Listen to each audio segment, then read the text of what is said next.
আল্লাহ আবার পাঠাবে হাসেনাকে টুপিওয়ালাদের উপর। আপনি চিন্তা করেন না, আপনি এই টুপিওয়ালাদের মুনাফিকের কারণে, বদমাশির কারণে, এদের ব্যাককলিগের কারণে আল্লাহ যুগে যুগে জালেমকে পাঠান শাস্তা করার জন্য, আবার পাঠাবে। আপনি চিন্তা করেন না, চিন্তা করেন না। এই নীতিহীন টুপিওয়ালা, এই ভণ্ডামির টুপিওয়ালা, এটা আল্লাহ সহ্য করতে পারেন না। তুমি মন্দির পাহারা দিচ্ছ, আহলে হাদিস মসজিদ ভেঙে দিচ্ছ।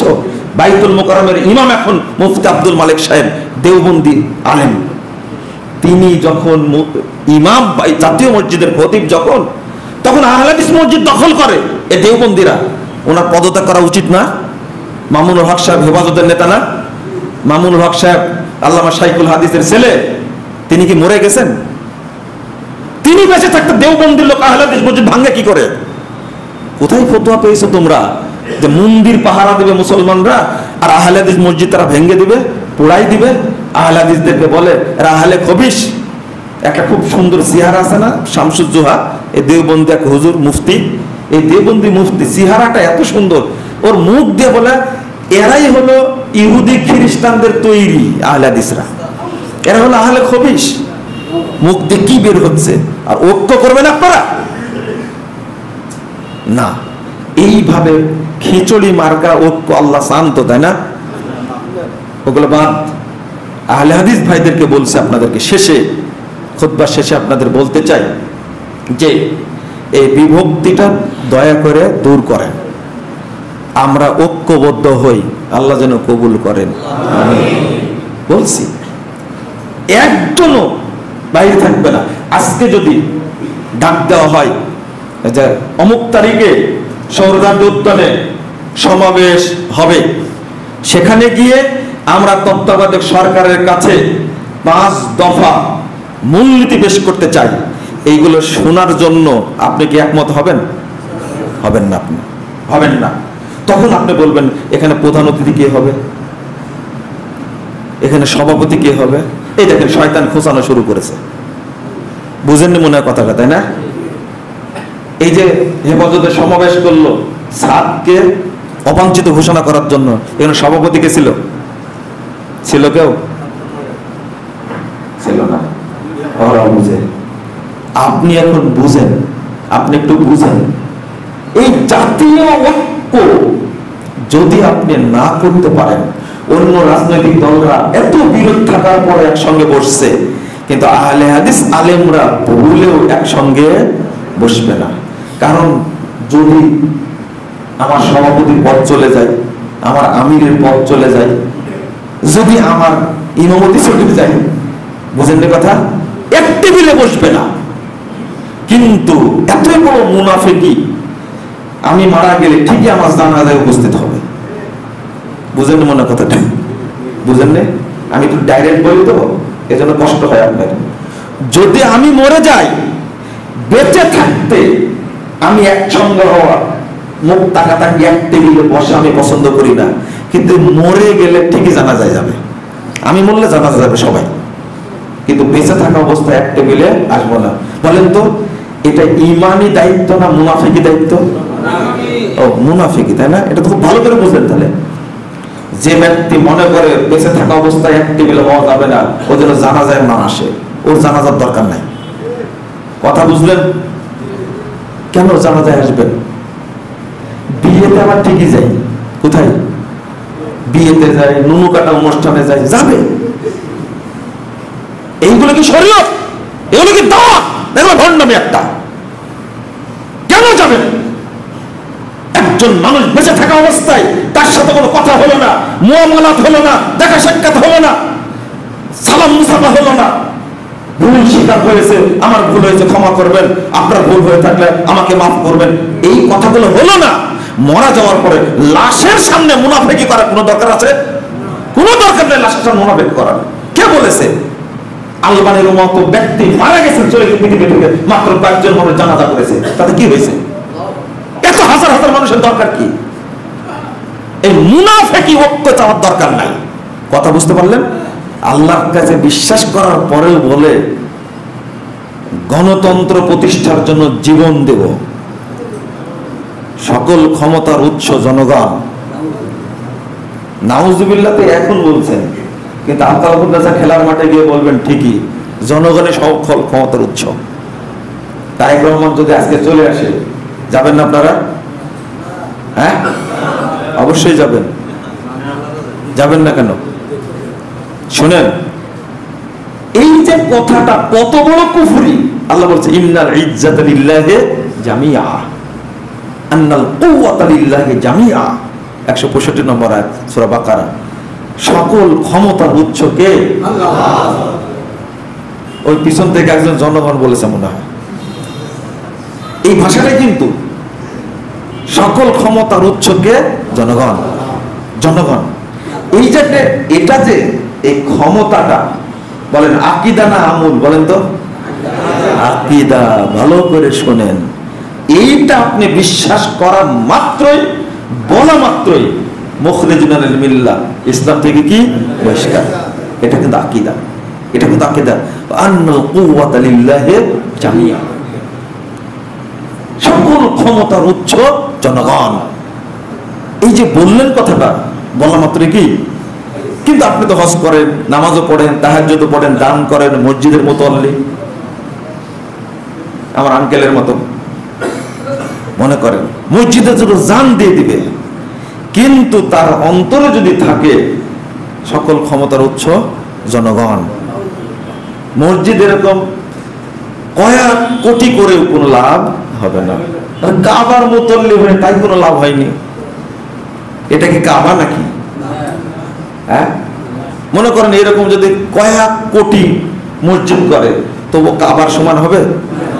কাবার মুতাল্লি আব্দুল মুত্তালিব তাই টিকতে পারেনি, আবু তালেব তাই টিকতে পারেনি। এত বড় ইমানদার মানুষ তারা। ইমানদার কাকে বলে? আব্রাহার লোকেরা উট চুরি করে নিয়ে গেছে আব্দুল মুত্তালিবের, তো বলছে যে আব্রাহা তোমার লোকেরা উট চুরি করে এসে উটগুলো দিয়ে দাও। তুমি তো স্বার্থপর, তুমি কাবার মুতাল্লি, কুরাইশ বংশের নেতা, আমি আসছি কাবা ভাঙতে আর তুমি আসছো উট নিতে। আব্দুল মুত্তালিব বলছে উটের মালিক আমি, কাবার মালিক আল্লাহ। আমার ঠেকা পড়েনি, তুমি আমার উটগুলো দিয়ে দাও। কাবার মালিক আল্লাহ, আল্লাহই দেখবেন। আপনি এটা বলতে পারবেন?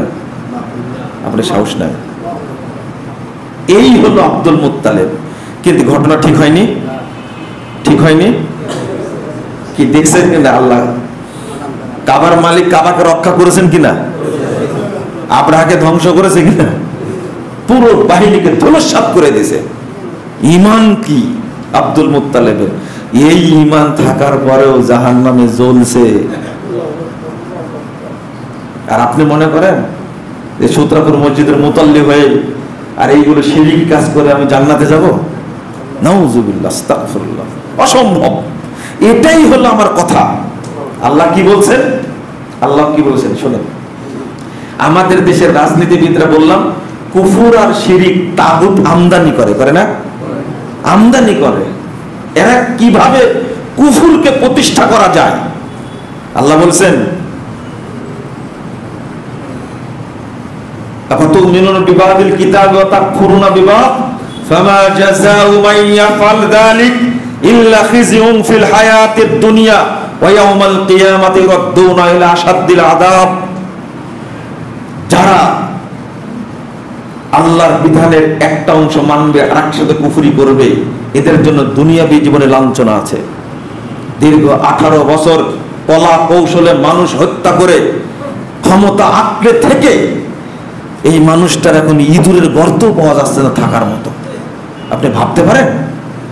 বিশাল প্রতিষ্ঠিত একটা দল, একবারে নাজেহাল অবস্থা, নেতারা জেলখানায় আর নেত্রী দিল্লিতে, 45 মিনিট সময় পেয়েছে। এটা তো মনে অপমান না, তাই না? না না, এটা অপমান না আপনাদের কাছে। বাংলাদেশের মনে হচ্ছে লজ্জা আছে, তো অপমান হবে কি করে? এরা বুঝেননি কথা? আল্লাহ বলছেন ইল্লা ফিজিহুম ফিল হায়াতিদ দুনিয়া, দুনিয়াবী জীবনে লাঞ্ছিত হবে, অপমানিত হবে। যারা এই পথে গেছে তাদেরকে অপমান ভোগ করতেই হবে, করতেই হবে, করতে হবে। এটা আল্লাহর ওয়াদা, ফাইনাল। এটা ওয়া ইয়াউমাল কিয়ামাতি ইউরাদ্দুনা ইলা আশাদ্দিল আযাব।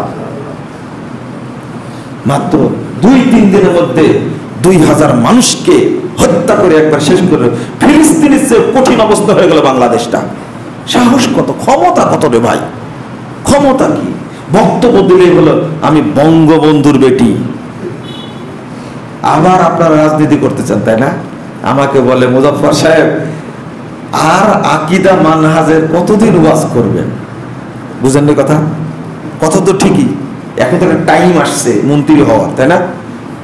ভোটে দাঁড়ায় গেলে তো একবারে ভোট দিয়ে দিবেন আপনারা, আমরা কি হয়ে যাব? মন্ত্রী হয়ে যাব, আর দেশটা তখন কি হয়ে যাবে? সৌদি আরব হয়ে যাবে। আপনাদের টার্গেট এটা।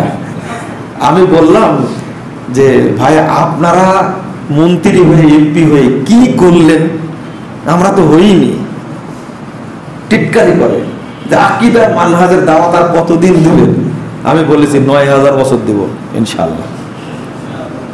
যদি নূহ আলাইহিস সালাম দেন 950 বছর, তা আমাদের তো অবশ্যই 9000 বছর লাগবে।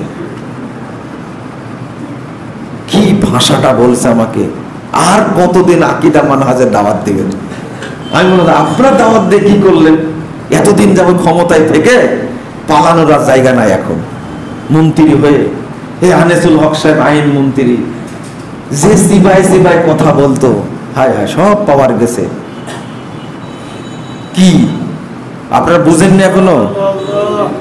ইল্লা খিজিউম ফিল হায়াতিদ দুনিয়া, দেখতে দেখতে 15 বছর, সামনে আরো 5 বছর, মানুষ বাঁচে কয় বছর? রাওয়াহু আবাদুল কাদের। কি শুনেননি আপনারা? এটা দাপট। আল্লাহ বলছে ইল্লা খিজিউম ফিল হায়াতিদ দুনিয়া, খবরদার অহংকার করবেন না। আপনারা বগুড়ার মানুষ তো, তারেক রহমান সাহেব আসবেন খুব তাড়াতাড়ি, অপেক্ষায় থাকেন আপনারা। মানুষের উপরে জুলুম করেছেন, শাস্তি পাবেন। ইল্লা খিজিউম ফিল হায়াতিদ দুনিয়া। আমি যে জায়গায় গেছিলাম আপনি ওই জায়গায় এবার আসেন। ব্রেনটা একটু খুলে নিলাম, যে কথাটা বলবো এই বলার জন্য বারবার খালি খোঁচা দিচ্ছে আপনার ব্রেনটাতে, যে ঢুকে কিনা দেখি। শরীয়তের কিছু নিয়ে আর কিছু বাদ দিয়ে অন্যর কিছু নিয়ে আপনি একটা সুন্দর পথ তৈরি করতে চাচ্ছেন, তাই না? যাচ্ছেন না? খুব কষ্ট করছেন যে এই রাষ্ট্রটাকে কিভাবে আমেরিকা বানানো যায়, তাই না? 2 বছরে দেশটাকে আমেরিকা বানায় দেব বলছে না কথা? সিঙ্গাপুর বানায় দিবে বলছে, অস্ট্রেলিয়া বানায় দিবে, কানাডা বানায় দিবে। তো আল্লাহ বলে দিছে আপনাদেরকে, হ্যাঁ তোমরা করো।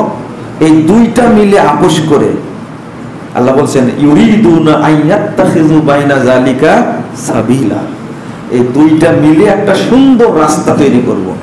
আল্লাহ বলছেন উলাইকা হুমুল কাফিরুনা হাক্কা, এরাই অরিজিনাল কাফের, এরাই অরিজিনাল কাফের, এরাই ফ্রেশ একবারে নগদ কাফের। আপনি কি বুঝতে পারলেন? একটা 2টাকে মিলানোর সুযোগ নাই, একটাই, কিছু নিতে পারবেন না আপনি, ইসলাম থেকেই নিতে হবে।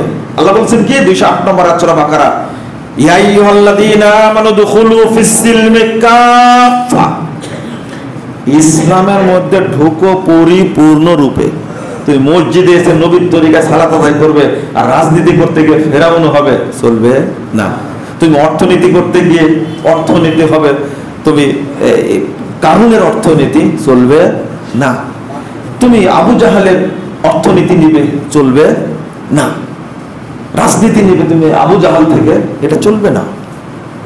একবারে মসজিদে যেমন আল্লাহর নীতি মানেন, আপনাকে পারিবারিক জীবনে ওইটাই মানতে হবে, সামাজিক জীবনে ওইটাই মানতে হবে, রাষ্ট্রীয় জীবনে ওইটাই মানতে হবে, রাজনৈতিক জীবনে ওইটাই মানতে হবে, এর বাহিরে যাওয়া যাবে না। আমি বলিনি যে আপনি মন্ত্রী হবেন না, আমি বলতে চাচ্ছি মন্ত্রী হওয়ার পথটা যদি শিরিকের পথ হয়, যাওয়া যাবে না, যাওয়া যাবে না।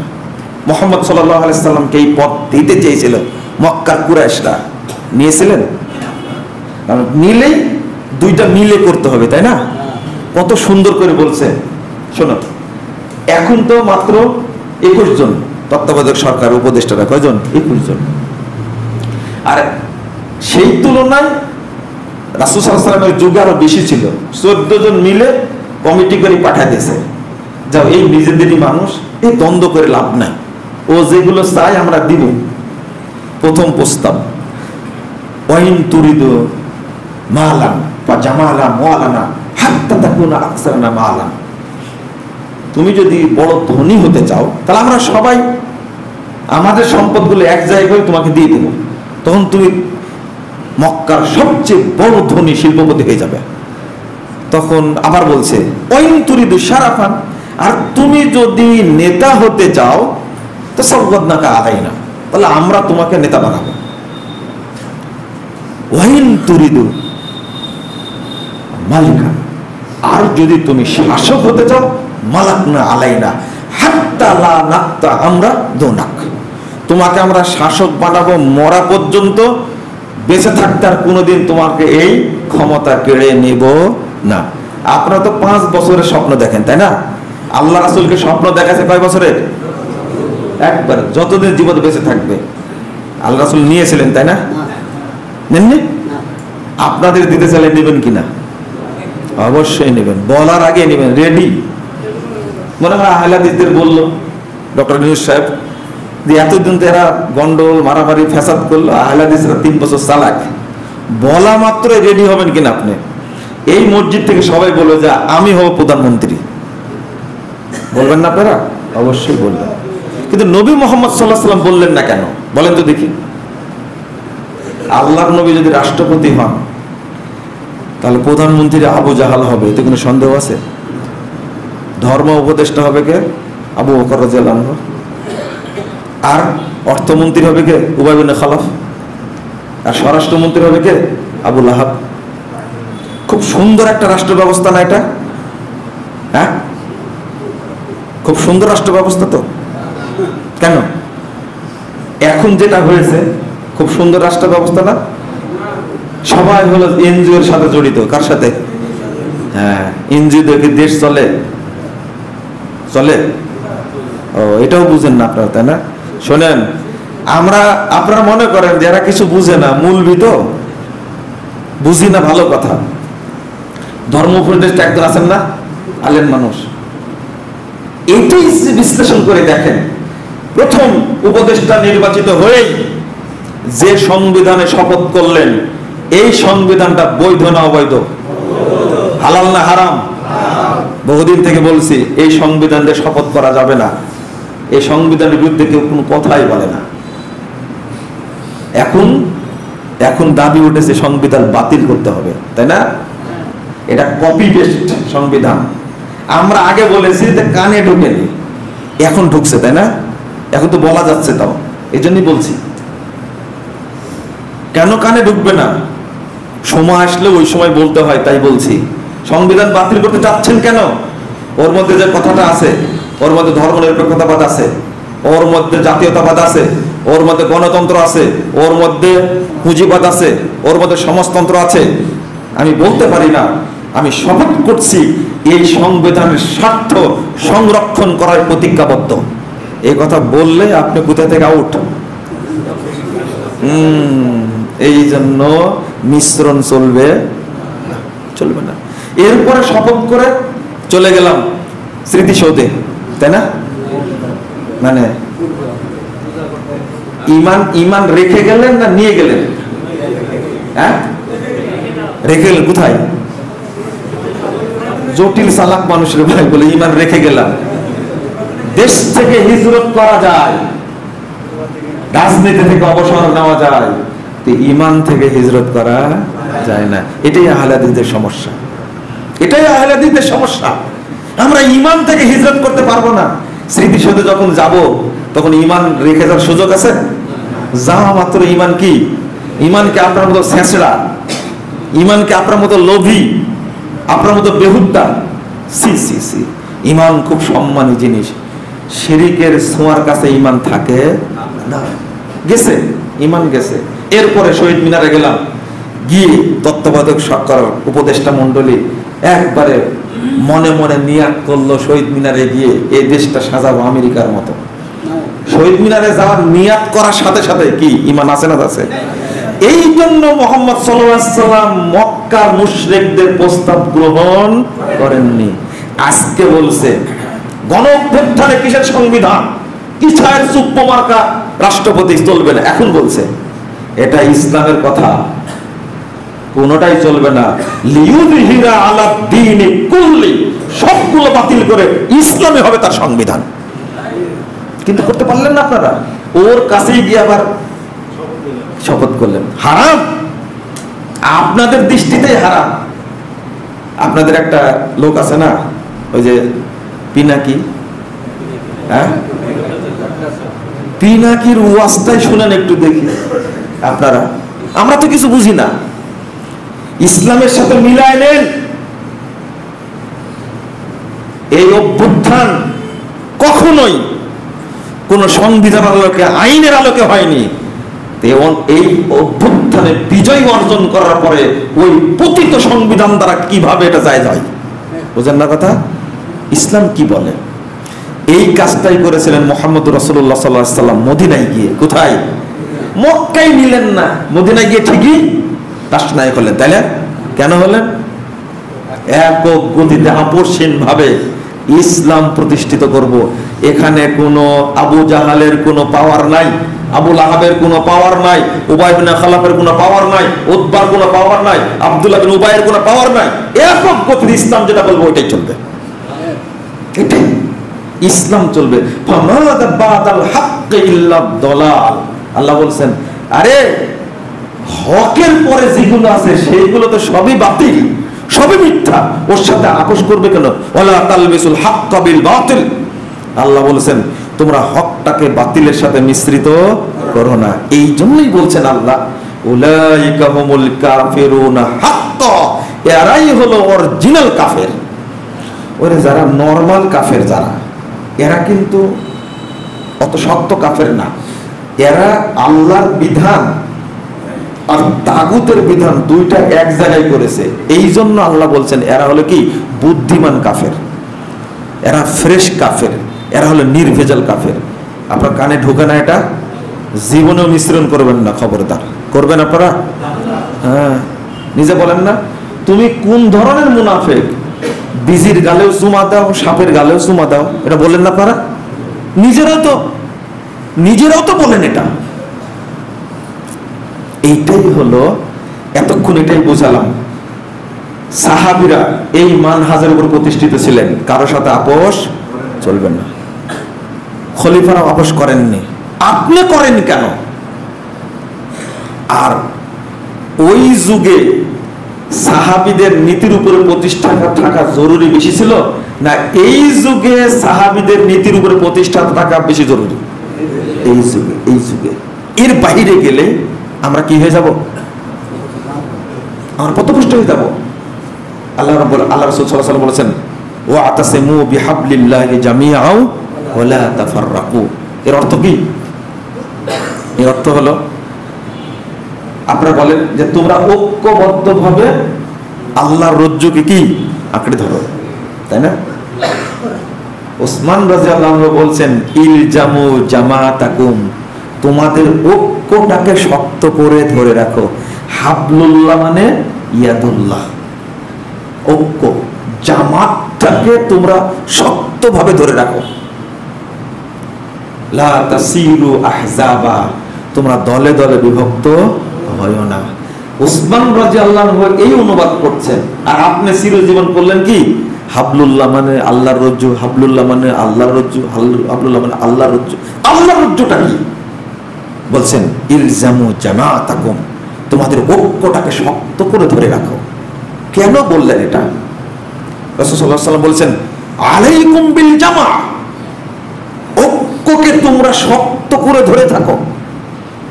ওয়াইয়াকুম আল ফুরকা, বিভক্ত থেকে তোমরা সাবধান থাকো। ফাইন্নাশ শাইতানা মা'আল ওয়াহিদ, কারণ শয়তান একজনের সাথে থাকে।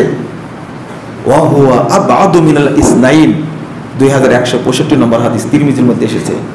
দুইজন থেকে শয়তান অনেক দূরে থাকে। আজকে আমাদের মধ্যে ঐক্য না থাকার কারণে আজকে নাস্তিকরা, আজকে যারা ধর্মদ্রোহী, আল্লাহদ্রোহী, তারা মুসলিমদেরকে পরিচালনা করছে না বাংলাদেশে?